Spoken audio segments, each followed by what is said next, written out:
Hello everyone. Today we are going to learn about new trade theory, or also known as NTT. First of all, we are going to learn about how it was created.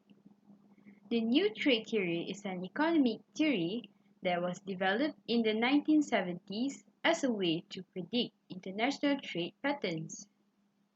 Economists were questioning the assumption of diminishing returns to specialization in international trade theory.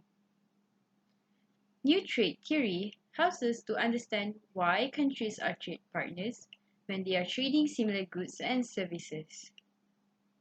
This theory also emphasizes the role of economies of scale, as it represents one of the most important sources in increasing returns. Economies of scale are unit cost reductions associated with large scale of output.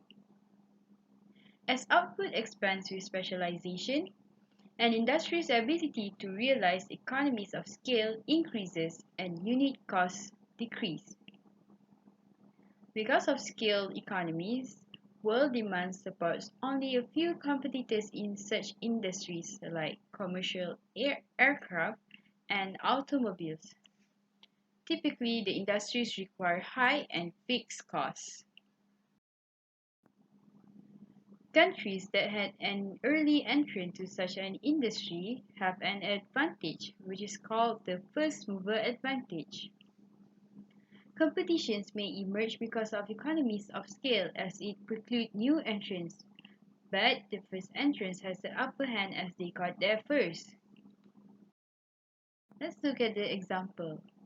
This is the first company, which is Boeing, founded in 1915 by William Boeing. This company is the largest commercial airplane manufacturer, and the company has 9,000 commercial jetliners in service. The second company is Airbus Industrie, which is established in 1970. This company was registered in the Netherlands and trading shares in France, Germany, and Great Britain. So this is the chart of Airbus versus Boeing. As we can see, as Boeing is the first company which exists in the industry, the number of airplane orders is more than the Airbus company, as they had the first mover advantage.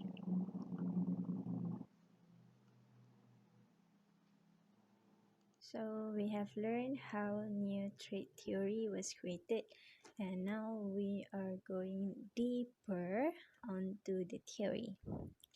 So new trade theory also mentioned about the rules of economies of scale. My name is Nilia Hernani, and I will be explaining about what is economies of scale. So economies of scale are unit cost reduction associated with large scale of output. Simply put, companies can achieve economies of scale by increasing productions and lowering costs. This can happen because costs are spread over a large number of goods, and it can be both fixed and variable.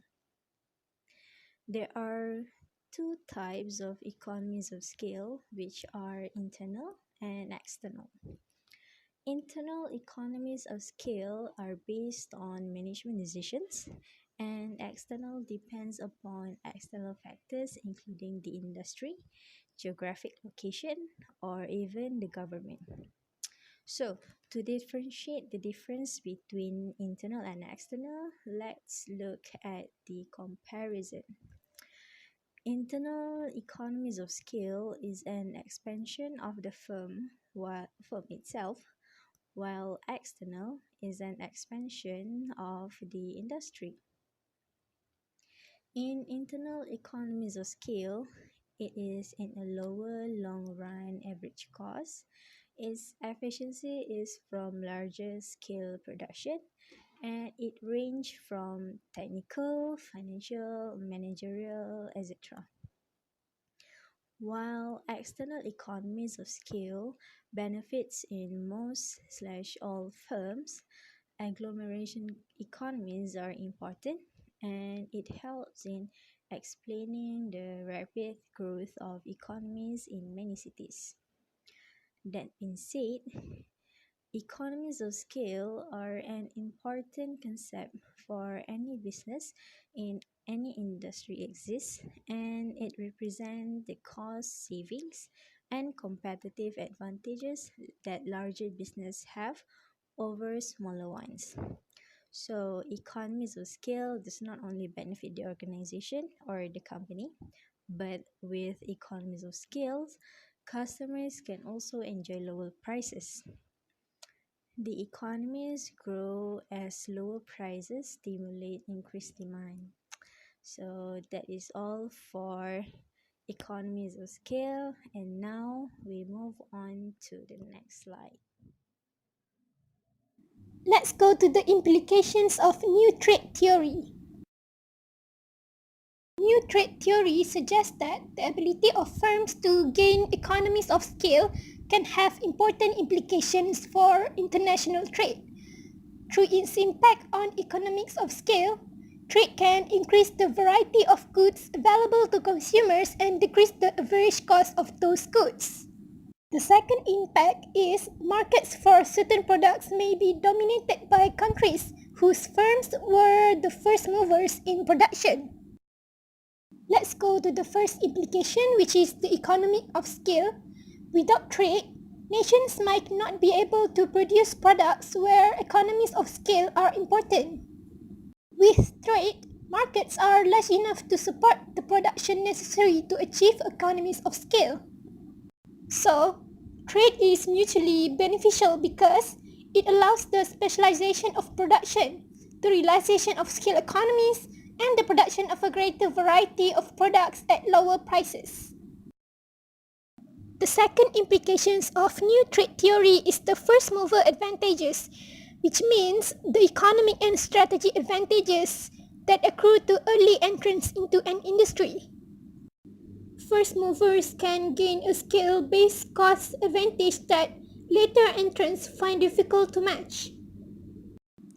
An element of new trade theory is that firms who have the advantage of being an early entrant can become a dominant firm in the market. This is because the first firms gain substantial economy of scale, meaning that new firms can't compete against the incumbent firms. This means that in these global industries with very large economy of scale, there's likely to be limited competition, with the market dominated by early firms who entered, leading to a form of monopolistic competition. In conclusion, nations may benefit from trade even when they do not differ in resource endowments or technology. A country may dominate in the export of a good simply because it was lucky enough to have one or more firms among the first to produce that good. New trade theory suggests that governments might have a role to play in promoting new industries and supporting the growth of key industries. Some point to the Japanese car industry in the 1950s, which received substantial government support. Other Southeast Asian economies also had some government protection and support. Governments should consider strategic trade policies that nurture and protect firms and industries where first mover advantages and economies of scale are important.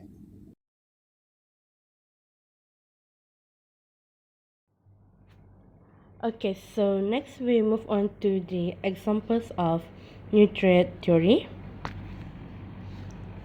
Okay, so one of the examples of new trade theory is specialization of IT, information technology, in Silicon Valley, which is located in the United States.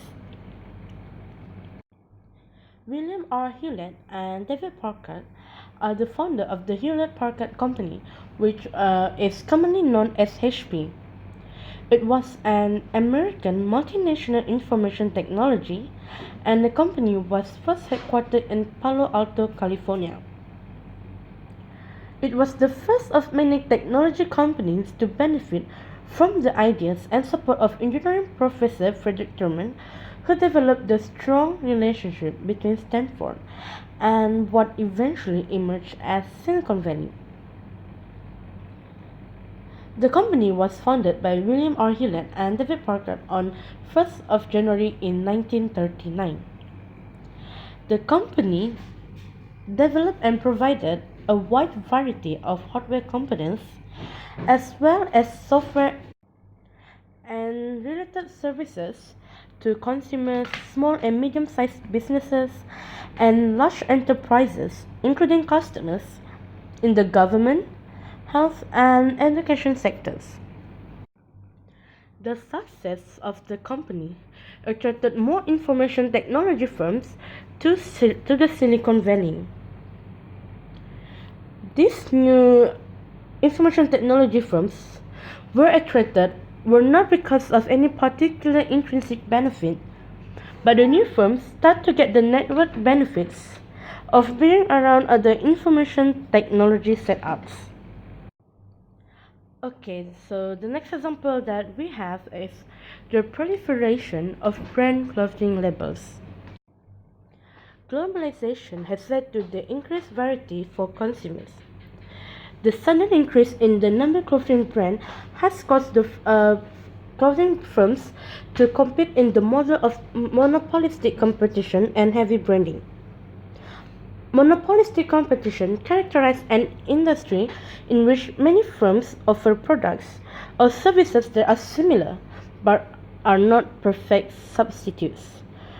Barriers to entry and exit in a monopolistic competitive industry are low, and the decisions of any firm do not directly affect those of its competitors.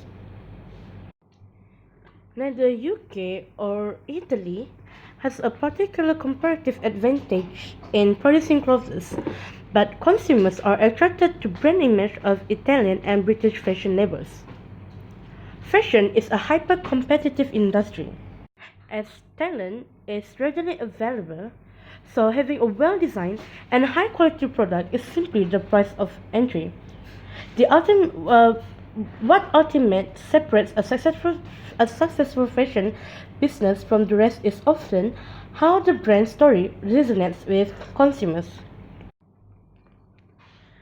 In the pre-digital age, most of the brands were built with classic marketing strategies, such as using traditional media like print and using television to push the latest campaigns at the consumers in order to attract customers to buy the brand. However, these traditional tactics may never completely disappear, but today's internet era consumers have more power than ever before to choose their brands and what they like.